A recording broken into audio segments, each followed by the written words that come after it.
Oke, Assalamualaikum warahmatullahi wabarakatuh. Selamat pagi, siang, sore, malam.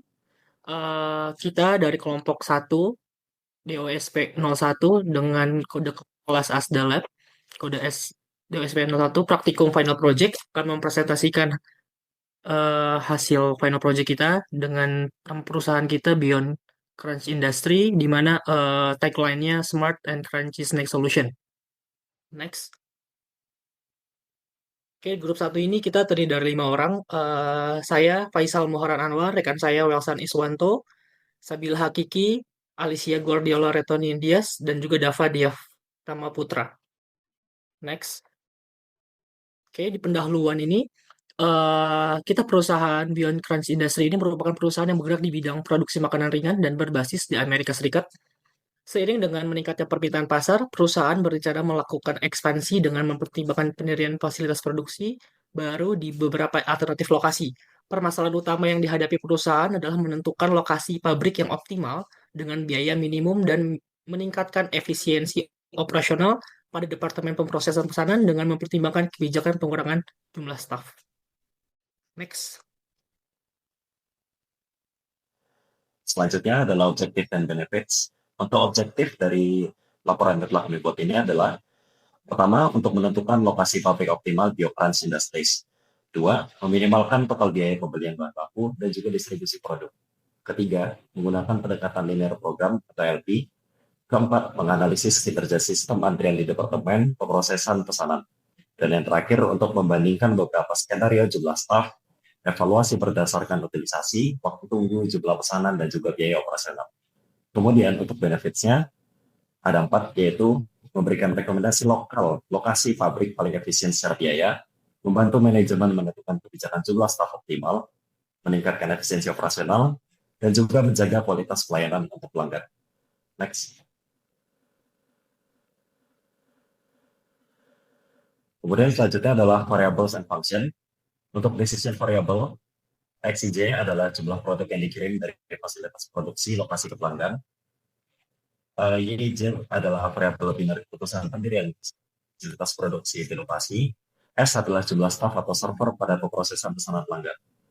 Untuk objektif functionnya, di sini menunjukkan biaya pengiriman dari pabrik I ke pelanggan J yang dihitung sebagai hasil kali jarak dari DIJ, tarif pengiriman C, dan juga jumlah ton yang dikirim dari XIJ.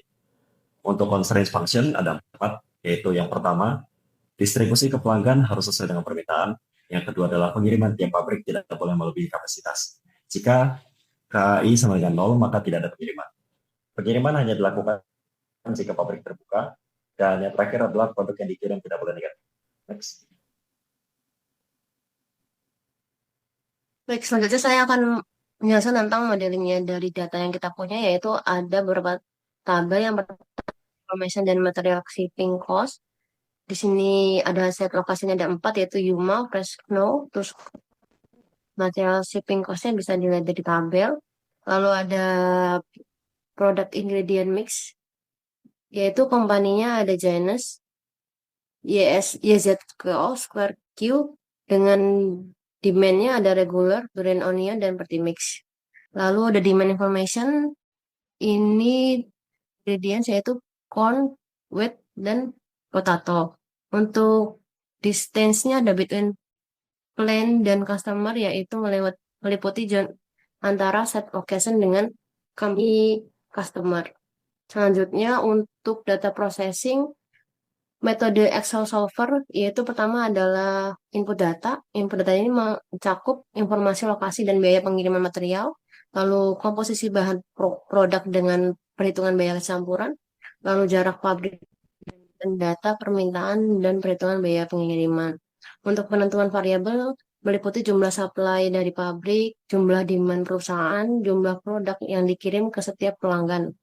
Untuk eksekusi solvernya yaitu pertama buka lalu solver, set objektif dengan meminimalkan total biaya, lalu variabel selnya dengan semua variabel keputusan, subject to constraint-nya seluruh batasan yang ada, lalu pilih metodologi simple LP, lalu klik untuk memperoleh solusi optimal.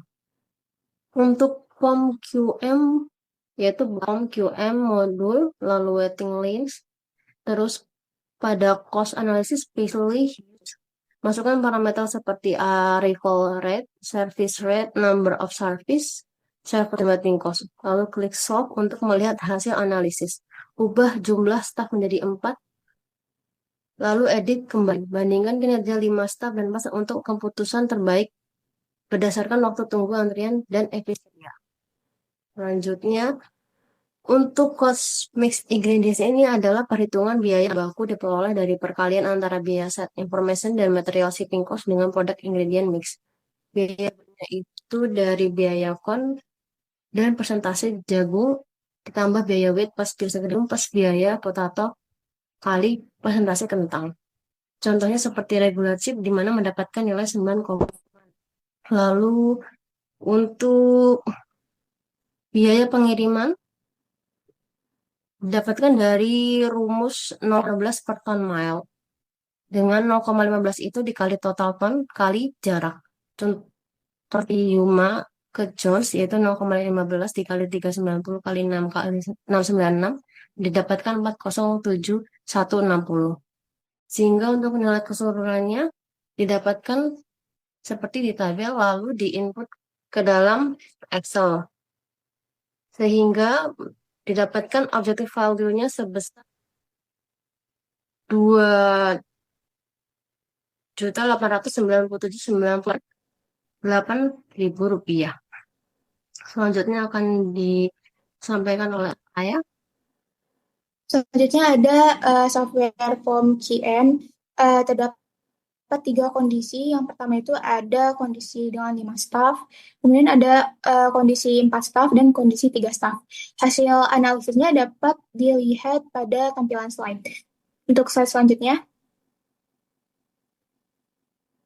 ada penggunaan Excel solver untuk melakukan sensitivity testing, di mana hasilnya dapat dilihat pada tampilan slide. Untuk slide selanjutnya ada analisis dari kedua software yang digunakan. Yang pertama itu ada result analysis. Berdasarkan data pemrosesan pesanan menggunakan model antrian M per S, ditemukan bahwa penggunaan 5 staf menghasilkan tingkat utilitas server yang relatif rendah, yaitu sebesar 27%, dengan waktu antrian yang hampir 0, yaitu 0,83 detik. Pada kondisi ini, rata-rata jumlah pesanan dalam sistem adalah 1,34 unit, dengan total biaya operasional mencapai Rp220.068,8 per jam. Rendahnya tingkat utilitas ini mengindikasikan adanya kapasitas berlebih yang memicu pemborosan biaya tenaga kerja, meskipun kualitas pelayanan dari sisi waktu tunggu pelanggan sangat terjaga. Hasil analisis menunjukkan bahwa jika jumlah staf dikurangi menjadi 4 orang, tingkat utilitas meningkat secara efisien menjadi 33%, yang menandakan penggunaan sumber daya manusia yang lebih produktif. Meskipun demikian, terdapat kenaikan waktu antrian menjadi 4,66 detik yang secara praktis tidak akan menurunkan kepuasan pelanggan secara signifikan. Pengurangan ini memberikan penghematan biaya sekitar Rp39.680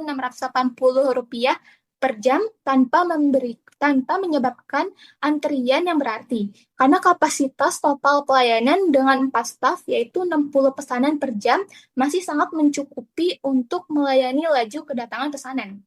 Kemudian ada sensitivity analysis. Berdasarkan hasil sensitivity analysis, seluruh permintaan pelanggan didapatkan hasil untuk Fresno sebesar 3.900 ton, YZCO sebesar 4.200 ton, dan Square Key sebesar 3.800 ton terpenuhi dengan optimal. Kemudian ada Advanced Cash Analysis. Secara keseluruhan, hasil analisis menunjukkan pendekatan integratif antara perencanaan distribusi dan desain sistem layanan, sehingga menghasilkan sistem yang efisien, ekonomis, dan responsif terhadap kebutuhan pelanggan.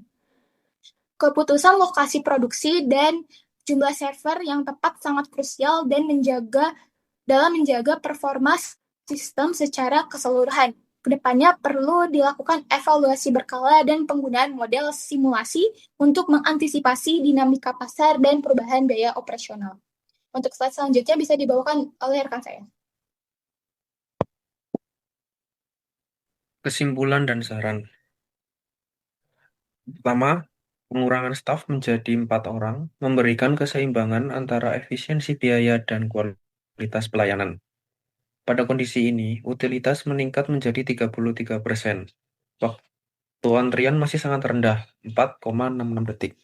Dan total biaya operasional menurun signifikan menjadi 180.388,3 per jam.